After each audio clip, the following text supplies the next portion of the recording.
बादल आपस में टकरा जाते हैं। आप ये कई लाख वोल्ट का होता है और ऊपर से बिजली जो गिर रहा है वो अपने रिश्तेदार खोजता है और उसका रिश्तेदार कौन है? इलेक्ट्रॉन। पेड़ के नीचे मत छुपिए, घास ओस के पास नहीं जाना चाहिए, पानी के पास नहीं जाना चाहिए। गोबर पे गिरता तो सोना बन जाता है। उत्तराखंड में बादल फटते हैं, पटना में बादल फटेगा। यहाँ कौन पहाड़ है? बिगना पहाड़ी। बादलों में साउंड कैसे होता है? साउंड क्यों नहीं होगा? एक झापड़ मारिए किसी को, साउंड होता है कि नहीं होता है?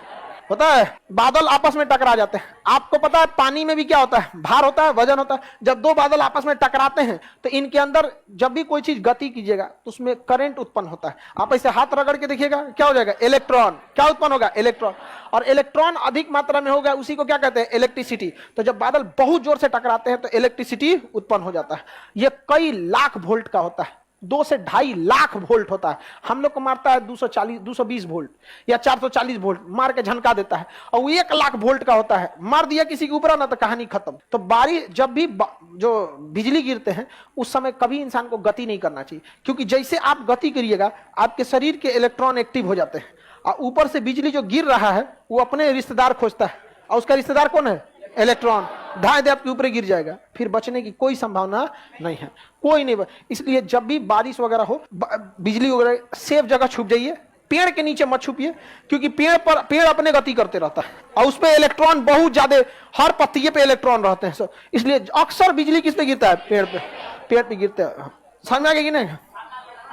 छाता पे भी ऊपर धातु रहता है। छाता पे क्या रहता है? धातु। लकड़ी का कौन छाता है रे तुम्हारा? ओखली लेके घूम रहा है। तो बिजली गिरते समय आपको झुक जाना चाहिए, नीचे की ओर क्या होना है? झुक जाना। घास ओस के पास नहीं जाना चाहिए, पानी के पास नहीं जाना चाहिए। सूखा जमीन हो वहां चल जाइए, वरना पानी बिजली को खींच लेता है, घास पेड़ पौधा खींच लेते हैं। गाय भैंस पानी ज्यादा पिए रहती है, 1 बाल्टी पानी पिए ले है वो भी खींच सकती है। इसलिए देखिए वो गाय भैंस के ऊपर बिजली गिर जाता है। गांव में हल्ला किया, गोबर पे गिरता तो सोना बन जाता है। ऐसा कभी नहीं होता। ऐसा होता तो आदमी भर गाँव में गोबर बिछेले रहता है, ऐसे गिर बिजली पूरा गाँव में सोना हो जाता। दूसरा KGF बन जाता, कोलार गोल्ड फील्ड। बिजली वजह से नहीं होता। आगे बढ़े। हवाई जहाज पे बिजली गिरती है तो कुछ नहीं होता। हवाई जहाज पे जब बिजली गिर जाती है तो कुछ नहीं होता, पता नहीं चलता उन लोग को। जिस तरह पानी वाली जहाज को सुनामी कुछ कर सकता है, उसलिए बिजली भी पानी वाली ऊपर वाली जहाज को कुछ नहीं कर सकता है। पीपल के पेड़ पर ज्यादा गिर जाता है, जिसमें पत्तियां ज्यादा होंगी, इलेक्ट्रॉन की मात्रा ज्यादा होगी, उस पर बिजली का आकर्षण ज्यादा होगा। नहीं जी, अभी भी इसको डाउट है। गोबर पे गिरने बिजली सोना कैसे बन जाएगा? क्या कह रहा है तुम्हारे? अरे गलत बात है। गांव में ऐसे ही से हल्ला कर दिया, 108 बार ऐसे करने पे ना गांव में हल्ला करता है ना, सुतल आदमी को लांग देंगे तो लंबाई नहीं बढ़ेगा। ये कुछ होता है? हल्ला करता है ऐसे, भंवा टूट जाएगा तो मन्नत मांगो तो पूरा हो जाएगा। हम तो अपने से तूर के मांग लेते थे, कुछ नहीं होता है पूरा। ले सर, हमारे छत पे टावर लग गया, टावर पे बिजली गिरेगी, टावर को कनेक्शन जमीन से होता है, वो बिजली को लेकर जमीन पे भेज देगा, आपको टेंशन लेने की जरूरत नहीं है। टावर के ऊपर क्या होता है? वहां पे हाँ, ट्रांसफार्मर पे तो और आराम से गिरेगा। ट्रांसफार्मर तो इलेक्ट्रॉन का घर है, बोला लेगा आओ धाए दे गिर जाए किस पे? ट्रांसफार्मर। बिजली एक तरह का करंट ही है जिसका वोल्टेज लगभग 1 से 2 लाख वोल्ट होता है। हाँ? बनता कैसे? रगड़ाने से ऐसे बनता है। हाथ रगड़िए, ऐसे कलम नहीं रगड़ती हो, इलेक्ट्रॉन हो जाता है कि नहीं? इतनी चूंकि कलम अगर इलेक्ट्रॉन उत्पन्न कर सकता है तो बादल तो 1-2 जिला के बराबर होता है। 2 जिला आपस में रगड़ाएंगे, कितना भयानक बिजली पर उत्पन्न होगा। तो उतना बड़ा बड़ा बादल टकराते हैं, एगो ऊपर एगो नीचे, तो कड़कड़ा के बारिश हो जाता है। आगे बढ़ जाए। बिजली क्यों गिरता है? वही इलेक्ट्रॉन को। बिजली कभी भी किसी चीज के अंदर नहीं जा सकती है, वो बाहर बाहर ही रहती है। बिजली किसी चीज के अंदर नहीं जा सकती, वो जब भी जाएगी कैसे जाएगी? बाहर बाहर जाती है। तो अगर आप गाड़ी में बैठे हैं, ऊपर बिजली गिरी है तो आप तो अंदर बैठे हैं, आपको कोई दिक्कत नहीं है। हवाई जहाज में बैठे हैं तो बिजली ऊपर। बिजली कोई हथौड़ा नहीं है, वो करंट है। क्या है? करंट। करंट से कोनो चोट थोड़े लगता है, अंदर घुस गया तो आपके पार्ट पुर्जा को गड़बड़ा देता है। तो एक तरह का करंट है। हवाई जहाज पे आएगा तो हवाई जहाज पे चारों ओर से बिखर जाएगा और हवाई जहाज आगे चल जाएगा, करंट पीछे चल जाएगा, उसको कोई दिक्कत नहीं है। इस खखोरन का क्या कहना है कि सर आप तो पढ़ाए हैं कि हवाई जहाज जो उड़ता है वो उड़ता है समताप मंडल में, और समताप मंडल में कोई बादल उदल नहीं होता है, तो बिजलियां गिरेगा कैसे? रे लोल ऊपरे रहेगा।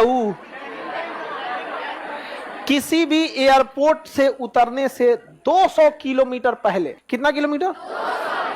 200 किलोमीटर पहले वो अपने नीचे आने लगता है। आप यहां से दिल्ली जाइएगा या मुंबई जाइएगा ना, तो मुंबई से 200 किलोमीटर पहले वो समताप मंडल में रहेगा, समझा गया।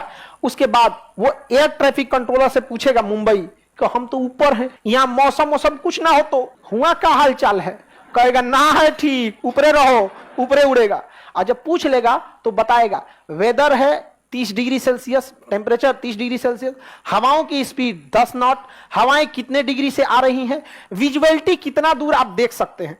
तब पायलट बोलता है कि now we are on 37,000 feet, very soon we are going to descend to Mumbai Delhi, जहां पे भी, और वहां पायलट आपको भी बोल देगा the visibility of Mumbai airport is 5 kilometre, temperature 30 degree Celsius, wind speed बताएगा, विंड डायरेक्शन बता देगा, उसके बाद रख देगा और बोल देगा cabin crew prepare for landing. तू सब अपना जितना थरिया गिलास लोटा दिले रहती से खाने होने के लिए सब लेने रहे, दियो चाचा कहा बचलो है ना तो रख लेना साथ में सब भर के ले लेंगे आप।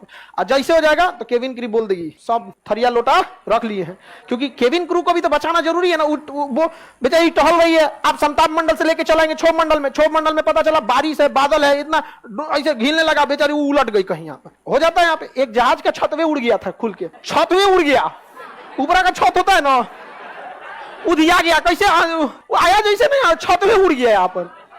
उसमें कोई नहीं मरा था, केवल एक एयर होस्टेस जो उस समय खाना दे रही थी। यहाँ उड़ा ना तो बाहर में तो हवाओं का प्रेशर कम रहता है, अंदर ज्यादा प्रेशर रहता है, प्रेशर वहां फेंक दिया इसको बाहर। अब सब लोग को सांस लेने में दिक्कत हुआ। पायलट समझदार था, तुरंत समताप मंडल से कहां लाया, मार देता ऊपर, ठंडा मर जाता आदमी, तो कहां ले गया है समताप। तो ये परेशान, बताइए ये कोई क्वेश्चन है कि सर समताप मंडल में जहाज रहता तो बारिश उतरेगा ना जी। हाँ, बिना छत का उतरा था, बिना छत का उतरा था। पायलट को समझे में नहीं आया हुआ क्या है, पिछुआ का छतवा उड़ गया था आधा दूर से, जजिया का इतना दूर का आधा दूर का छतवा उड़ गया था इतना, अब पायलट के ऊपर पते नहीं चल रहा है।